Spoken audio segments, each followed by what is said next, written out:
10 तक गिनूंगा। राम लिखते ही, पढ़ते ही, सुनते ही, देखते ही या दिखते ही मन में जो पहला विचार आता है उसे बांध कर रखिए। पूछूंगा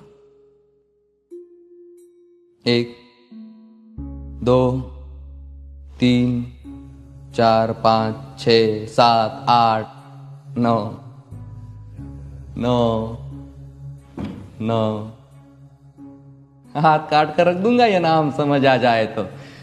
कितनी दिक्कत होगी पता है राम समझ आ जाए तो। भाई राम राम तो कह लोगे पर राम सा दुख भी सहना होगा। पहली चुनौती ये होगी कि मर्यादा में रहना होगा।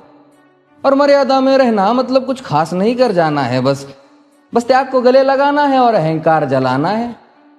अब अपने राम लला के खातिर इतना ना कर पाओगे और शबरी का जूठा खाओगे तो पुरुषोत्तम कहलाओगे।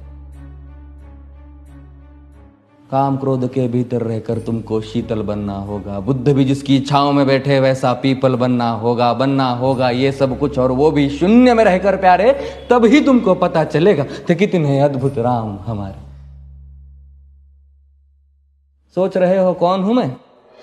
चलो बता ही देता हूं। तुमने ही तो नाम दिया था मैं पागल कहलाता हूं। नया नया हूं यहां पे तो ना पहले किसी को देखा है। वैसे तो हूं त्रेता से, मुझे कृष्ण किसी ने कलयुग भेजा है। भाई बात वहां तक फैल गई है कि यहां कुछ तो मंगल होने को है कि भरत से भारत हुए राज में सुना है राम जी आने को है। बड़े भाग्यशाली हो तुम सब। नहीं, वहां पे सब यही कहते हैं कि हम तो राम राज्य में रहते थे पर इन सब में राम रहते हैं। यानी तुम सब में राम का अंश छुपा है। मतलब वो तुम में आते हैं रहने। सच है या फिर गलत खबर? अगर सच्ची है तो क्या कहने। तो सबको राम पता ही होगा, घर के बड़ों ने बताया होगा। तो बताओ फिर कि क्या है राम। बताओ फिर कि क्या है राम। बताओ। अरे पता है तुमको क्या है राम? या बस हाथ धनुष तरकश में बांध, या वन में जिन्होंने किया गुजारा, या फिर कैसे रावण मारा लक्ष्मण जिनको कहते भैया, जिनकी पत्नी सीता मैया। फिर ये तो हो गई वही कहानी, एक था राजा एक थी रानी। क्या सच में तुमको राम पता है? या वो भी आकर हम बताए? बड़े दिनों से हूं यहां पर, सब कुछ देख रहा हूं कब से। प्रभु से मिलने आया था मैं, उन्हें छोड़कर मिला हूं सबसे। एक बात कहूं अगर बुरा ना मानो, नहीं तुम तुरंत ही क्रोधित हो जाते हो। पूरी बात तो सुनते भी नहीं, सीधे घर पर आ जाते हो। ये तुम लोगों के नाम जपो में पहले सा आराम नहीं। ये तुम लोगों के नाम जपो में पहले सा आराम नहीं। इस जबरदस्ती के जय श्री राम में सब कुछ है, बस राम नहीं। ये राजनीति का दाया बाया जितना मर्जी खेलो तुम। दाया बाया, अरे दाया बाया ये तुम्हारी वर्तमान प्रादेशिक भाषा में क्या कहते हो उसे? हाँ वो लेफ्ट एंड राइट। ये राजनीति का दाया बाया जितना मर्जी खेलो तुम चेतावनी को, लेकिन मेरी अपने जहन में डालो तुम। निजी स्वार्थ के खातिर अगर कोई राम नाम को गाता हो तो खबरदार अगर जुर्रत की और मेरे राम को बांटा तो। भारत भू का कवि हूं मैं, तभी निडर हो कहता हूं राम है मेरी हर रचना में। मैं बजरंग में रहता हूं। भारत की नींव है कविताएं और सत्य हमारी बातों में, तभी कलम हमारी तीखी और साहित्य हमारे हाथों में। तो सोच समझ कर राम कहो तुम।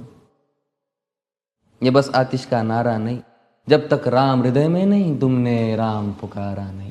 राम कृष्ण की प्रतिभा पर पहले भी खड़े सवाल हुए। ये लंका और ये कुरुक्षेत्र यूं ही नहीं थे लाल हुए। अरे प्रसन्न हंसना भी है और पल पल रोना भी है राम। सब कुछ पाना भी है और सब पाकर खोना भी है राम। ब्रह्मा जी के कुल से होकर जो जंगल में सोए हो, जो अपनी जीत का हर्ष छोड़ रावण की मौत पे रोए हो। शिव जी जिनकी सेवा खातिर मारुत रूप में आ जाए। शेष नाग खुद लक्ष्मण बनकर जिनके रक्षक हो जाए। और तुम लोभ क्रोध अहंकार छल कपट सीने से लगा कर सो जाओगे तो कैसे भक्त बनोगे उनके, कैसे राम समझ पाओगे? अघोर क्या है पता नहीं और शिव जी का वरदान चाहिए। ब्रह्मचर्य का इल्म नहीं, इन्हें भक्त स्वरूप हनुमान चाहिए। भगवा क्या है पता, लहराना सबको होता है पर भगवा क्या है वो जाने जो भगवा ओढ़ के सोता है। राम से मिलना, राम से मिलना, राम से मिलना है ना तुमको? निश्चित मंदिर जाना होगा पर उससे पहले भीतर जा संग अपने राम को लाना होगा। जय सिया राम। और हाँ, अवधपुरी का उत्सव है, कोई कसर नहीं, सब खूब मनाना। मेरे प्रभु है आने वाले, रथ को उनके खूब सजाना। वो द्वापर में कोई राह तक है, मुझे उनको लेने जाना है। चलिए तो फिर मिलते हैं, हमें भी अयोध्या आना है। जय सिया राम। फिर से